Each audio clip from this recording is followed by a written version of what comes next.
Hi, I'm Miss Carrie, and I'm so glad that you've come to join me for my reading corner. My pick for today is from the Big Blue Book of Beginner Books. Today, we are going to read The Best Nest. The Best Nest. It's written and illustrated by P.D. Eastman. Mr. Bird was happy. He was so happy he had to sing. This was Mr. Bird's song. I love my house, I love my nest, in all the world my nest is best. Then Mrs. Bird came out of the house.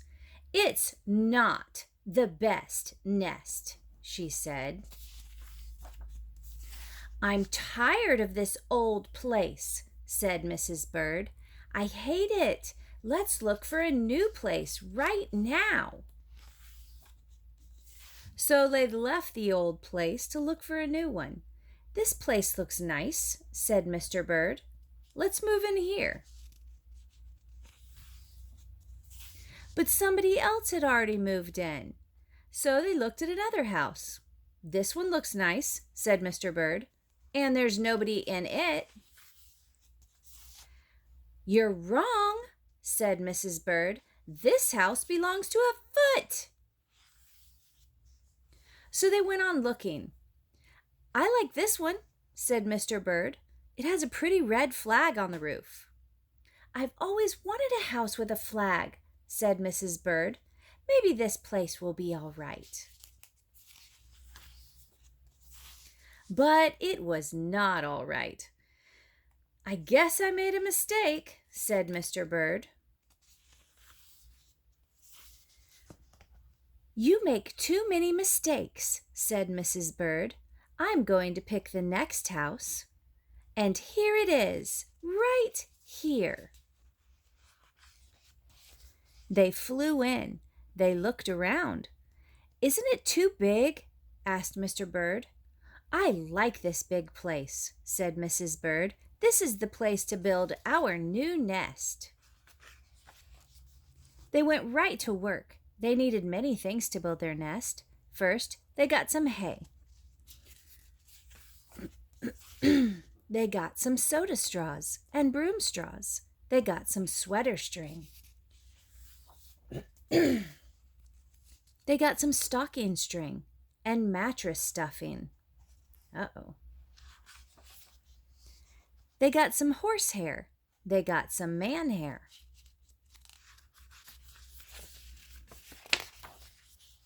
Soon they had all the hay, all the straw, all the string, all the stuffing, all the horsehair, and all the man hair they could carry. They took it all back to build their nest. Mr. and Mrs. Bird worked very hard. It took them the rest of the morning to finish their nest. This nest is really the best, said Mrs. Bird. I want to stay here forever.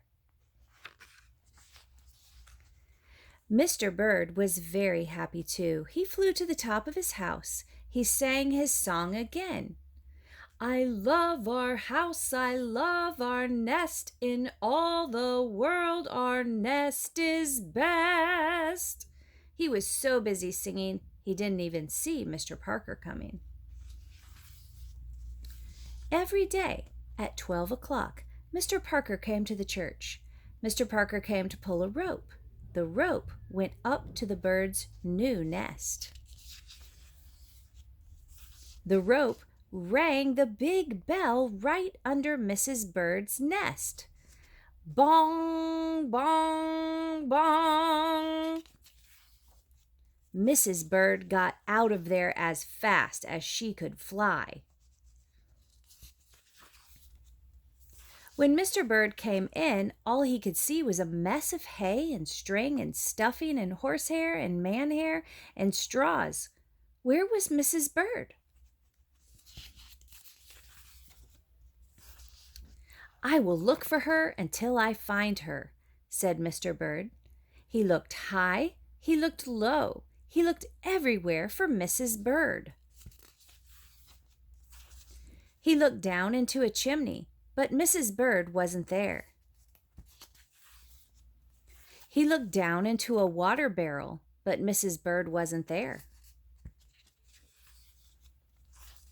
Then he saw a big fat cat. There was a big fat smile on the fat cat's face. There were some pretty brown feathers near the fat cat's mouth.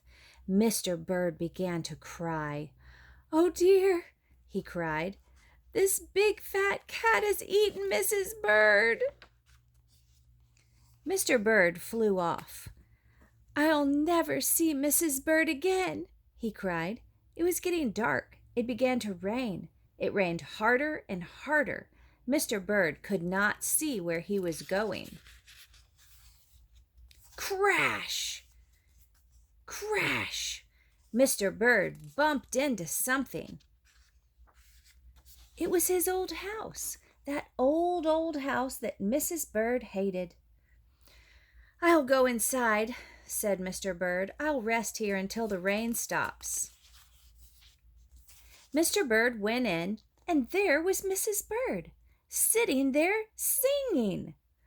"I love my house, I love my nest. In all the world this nest is best." "You here?" gasped Mr. Bird. "I thought you hated this old nest." Mrs. Bird smiled. "I used to hate it," she said, "but a mother bird can change her mind. You see, there's no nest like an old nest for a brand new bird." And when the egg popped open, the new bird thought so too. The end. I hope you enjoyed this story. She probably learned a lesson, Mrs. Bird, about being thankful for what you have, because when you don't have it anymore, you realize what a gift it was. So please come back and join me for my next reading corner. Bye for now.